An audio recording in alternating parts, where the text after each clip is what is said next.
En nuestro shiur anterior exploramos la posibilidad de que el Mesías hubiera podido instaurar el reino de los cielos ya en su primera venida. Y para ello inferimos sobre las maravillosas realidades proféticas que acompañaron a Yosef, el hijo del patriarca Jacob, quien ejemplifica como ningún otro personaje la tipología profética del Mesías sufriente, siendo rechazado por sus hermanos y nombrado rey por los gentiles para traer salvación sobre unos y sobre otros. Como fue dicho, dijo Rabbi Hizquiyá al respecto.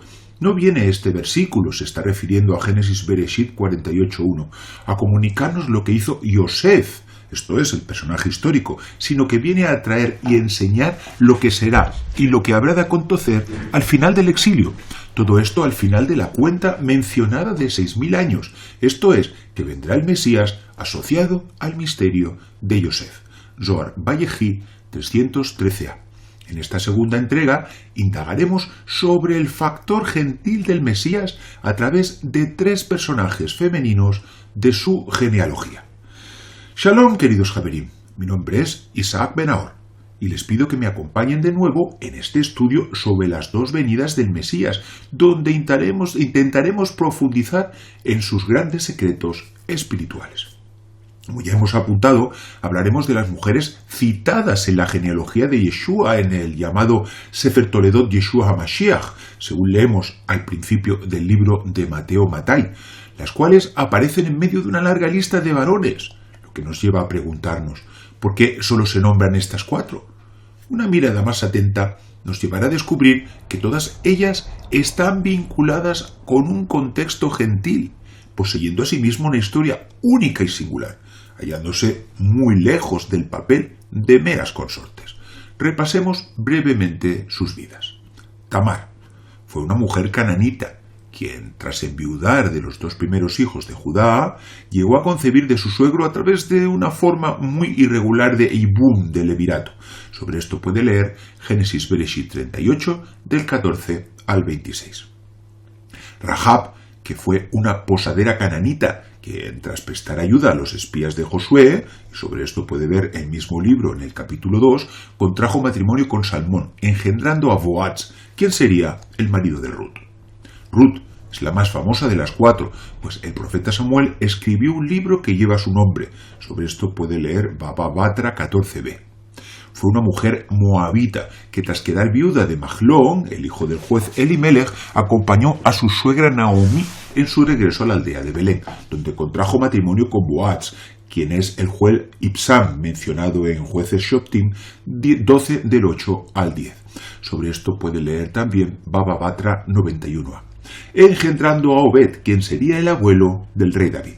Y por último tenemos a Betsabé, a Batsheba, que aparece aquí como la mujer de Urías, según vemos en Mateo Matai 1.6. También quedó viuda de su primer marido, casándose después con el rey David, de quien engendró al futuro rey Salomón.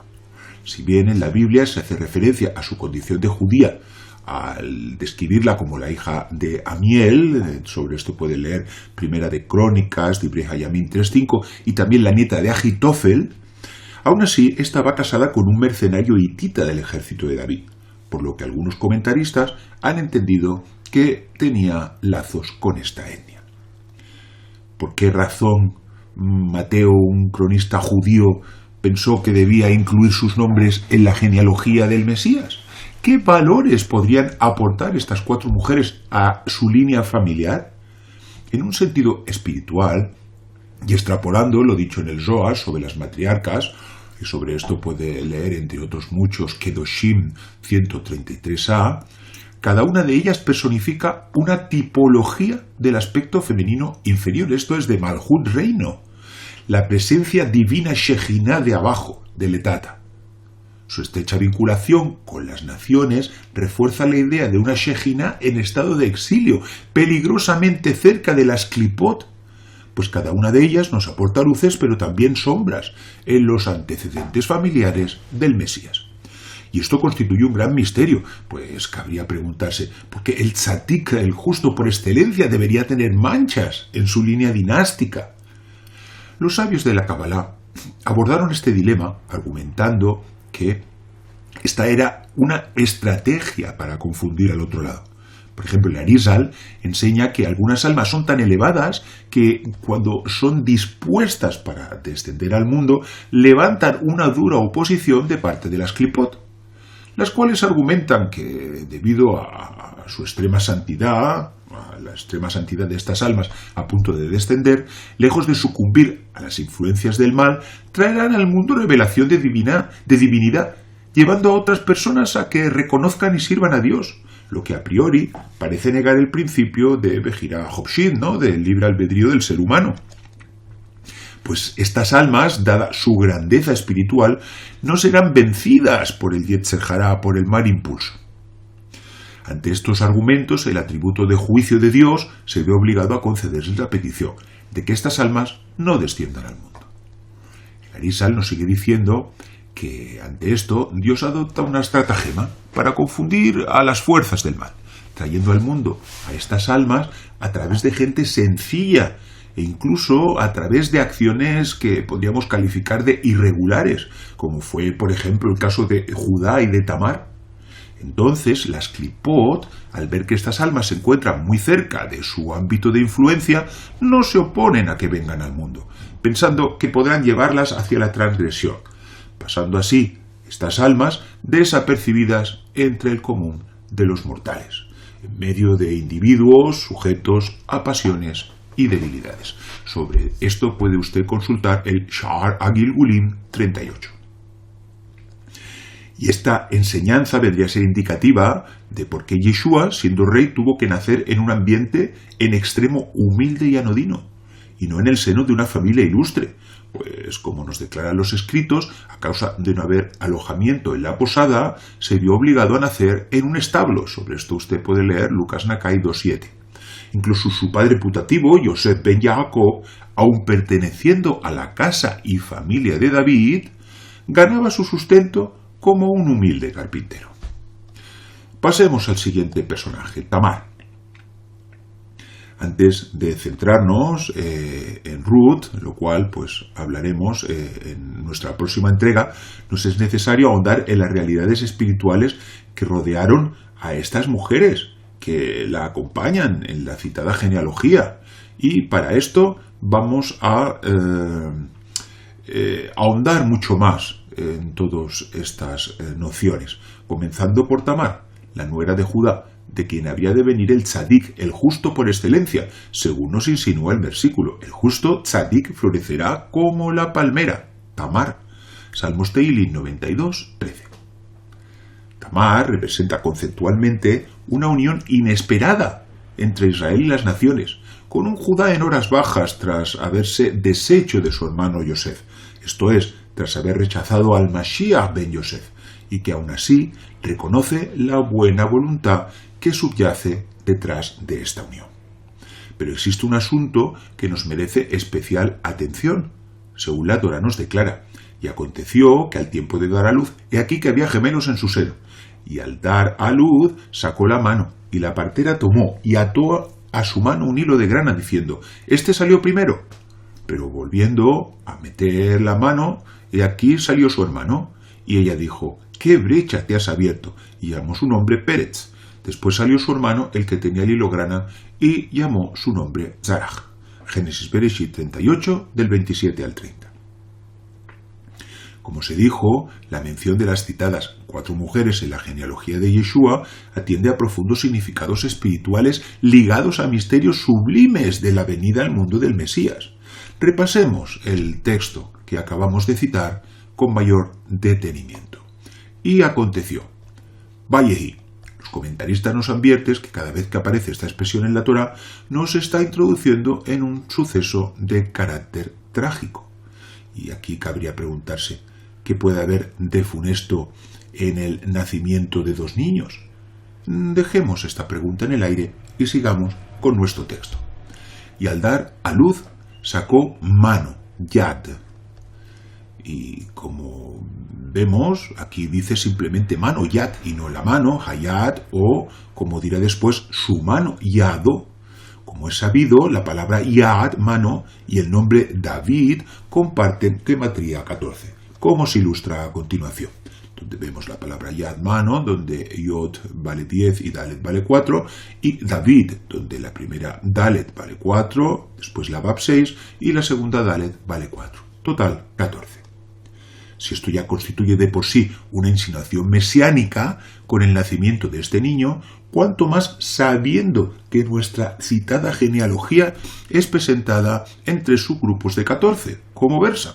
De manera que todas las generaciones, desde Abraham hasta David, son 14, desde David hasta la deportación a Babilonia, 14, desde la deportación a Babilonia hasta el Mesías, 14. Mateo Matai 1:17. Y esta circunstancia vendría a insinuarnos que Yeshua podía haberse manifestado como el Mesías hijo de David, esto es, como el Melech HaMashiach, el rey Mesías, ya en su primera venida. Y es así como lo entendieron muchos peregrinos que habían subido a Jerusalén para la Pascua, como fue dicho. Y la gente que iba delante y la que iba detrás aclamaba diciendo: Hoshiana, al hijo de David, bendito el que viene en el nombre del Señor. Mateo Matai 21:9, véase Salmos Teilim 118, 25 y 26. Pero todos conocemos el desenlace de la historia. Yeshua es rechazado por las autoridades del templo y condenado a muerte por el Sanedrín, colocándole así en la tesitura del Mesías sufriente, esto es, en el grado del Mesías hijo de Yosef, y no en la de hijo de David, como coreaba el pueblo. Una realidad que ya nos vendría insinuada en nuestro texto. Y la partera tomó y ató a su mano un hilo de grana, shani, diciendo: este salió primero, Rishona.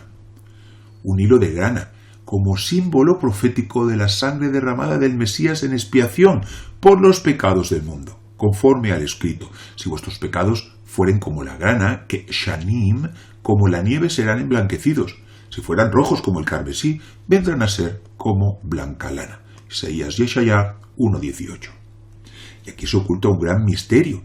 Por un lado se habla del primero, Rishoná, y por otro, el término grana, shani, nos acerca al concepto segundo, sheni, como se ilustra a continuación, donde vemos que shani, grana, y sheni, segundo, se escriben de la misma manera.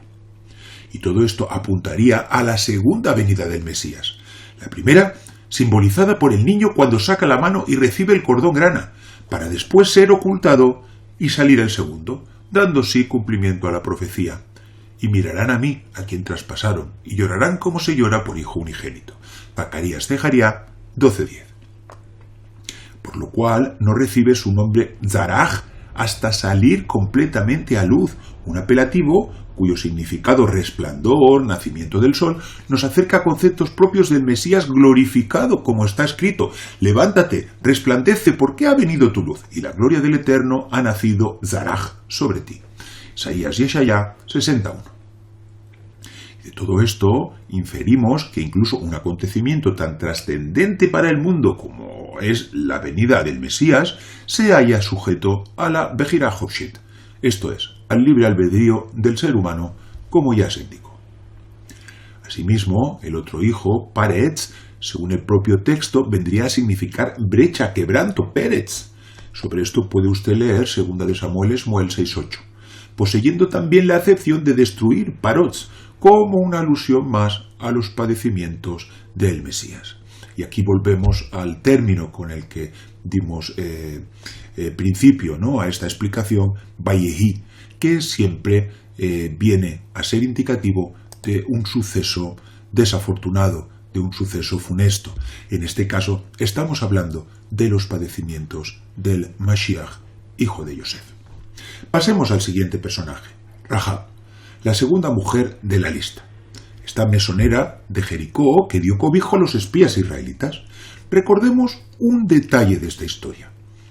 Como he hecho misericordia con vosotros, así la haréis vosotros con la casa de mi padre, de la cual me daréis una señal de verdad. Josué Yehoshua 2:12. ¿Y cuál fue la respuesta de los espías? He aquí que cuando nosotros entremos en la tierra, tú atarás este cordón de grana a la ventana. Os citado el mismo libro 2:18. Y vemos como señal de verdad, Ot Emet, y cordón grana, Hashani, nos retrotraen a realidades espirituales inherentes al Mesías sufriente. Ya se habló sobre el cordón grana, y con respecto a Ot, señal, está escrito: y la sangre del Cordero Pascual os será por señal, leot, en las casas donde vosotros estéis, y veré la sangre y pasaré de largo de vosotros. Y no habrá entre vosotros plaga de mortandad cuando hiera la tierra de Egipto. Éxodo Shemot 12:13. Emet, verdad, según el propio Yeshua dijo de sí mismo: yo soy el camino, la verdad, Haemet y la vida. Juan Yohanan 14:6. Como también se declara: tú atarás este cordón de grana a la ventana. Sino así aprendí. Ella solicitó una señal de vida, y les dijo que una señal de vida no mora sino en una señal de verdad. Y aquí hemos citado Zohar Vallejí 214b, donde vemos como dos atributos de Mashiach, como son verdad y vida, se hayan unidos de por sí. Rahab representaría a ese sector de los creyentes que brinda al pueblo de Israel las herramientas proféticas adecuadas, simbolizadas aquí por la señal de verdad, para que lleguen por sí mismos a la conclusión de que Yeshua es su Mesías, representado por el cordón de grana. Pasemos al siguiente personaje, Betsabé.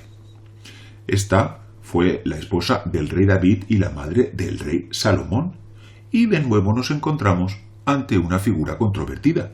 Si bien, al igual que ocurría con las otras dos mujeres, nos acercamos a realidades espirituales imprescindibles si queremos conocer, ¿no? Si queremos entender muchos de los grandes misterios sobre la venida al mundo del Mesías. Su propio nombre, Batsheba, hija de 7, la vincula con Malhut Reino, que es llamado Bat, hija, amén, de ser la séptima sefirá contada desde Zerampín, como se muestra en nuestro gráfico, donde vemos que tenemos coloreada las 6 sefirot de Zerampín y la séptima sería después Malhut. Repasemos algunos aspectos de su vida, comenzando con el que fuera su primer marido, Urías elitita, como se declara, pero se acostó Urías a la puerta de la casa del rey. Segunda de Samuel, Esmuel 11:9. El nombre del personaje, Uriyá, en hebreo, nos sugiere que en él se encontraban chispas de la luz Or de Dios, Yah, si bien éstas se hallaban cubiertas por la clipa que encarna el personaje. Por eso, el versículo nos decía que se encontraba a la puerta de la casa del rey, Petach Bet HaMelech, esto es, cerca de Malhut Reino, quien es denominado la casa del rey, pero de forma externa a este. De hecho, es el último de la lista de los valientes de los llamados Hagiborim de David, como versa, Urías el Eteo. Todos eran en total 37. Segunda de Samuel, Esmuel 23:39, de donde se concluye que entre todo el grupo, él era el más alejado del ámbito de Malhut Reino. Y aún así se hacía imprescindible rescatar las chispas de luz divina atrapadas en esa clipa, como se infiere del número que ocupa entre los valientes, que es el 37, y 37 es gematría Yehidá, el grado del alma nada menos que del Mashiach, como se ilustra a continuación. Yehidá, donde tenemos la Yod que vale 10, la Het que vale 8, la Yod que vale 10, la Dalet que vale 4 y la He que vale 5. 37. Y este es el secreto del versículo. Y murió también Urías eteo. Segunda de Samuel, Esmuel 11:17. Pues y murió Vayamot no solo nos describe el fallecimiento del personaje, sino que también alude al cambio de paradigma espiritual, al ser rota la cáscara oscura para liberar las chispas de luz atrapadas en ese lugar. Conforme a lo dicho, y del fuerte salió dulzura. Jueces Shoptim 14:4. Y también del interior de la oscuridad salió luz. Zohar Kedoshim 80b. Y a Batseba se le aplicaría el dicho: el número 7 esconde el misterio que sirve para rectificar desviaciones y daños que se realizaron y posee el poder de traer la luz de la redención. Zohar Vallejí 212b. Pues ella fue la encargada de traer esa luz del Mashiach, que también se hallaba escondida tras la clipa de las naciones, para llevarla hasta David, que es el Malhut, y completar de esta forma el rescate de las chispas que habían caído entre los gentiles, para poder preparar el advenimiento del Mesías. Querido amigo, por supuesto que Yeshua fue un judío, y según los escritos, perteneciente además a la casa de David, pero el factor gentil del Mesías, ilustrado por las 4 mujeres de su genealogía, nos instruye sobre los grandes misterios que rodean la salvación de las naciones, del endurecimiento en parte del pueblo de Israel y el tiempo de los gentiles. En nuestra próxima entrega nos centraremos en el personaje de Ruth la Moabita, como pieza clave en el advenimiento de la redención. Sea pronto y en nuestros días. Amén. Querido Javier, le pedimos que, por favor, apriete el botón unirme y de esta forma nos estará ayudando muchísimo en nuestro trabajo para que estas enseñanzas puedan llegar al máximo número de personas.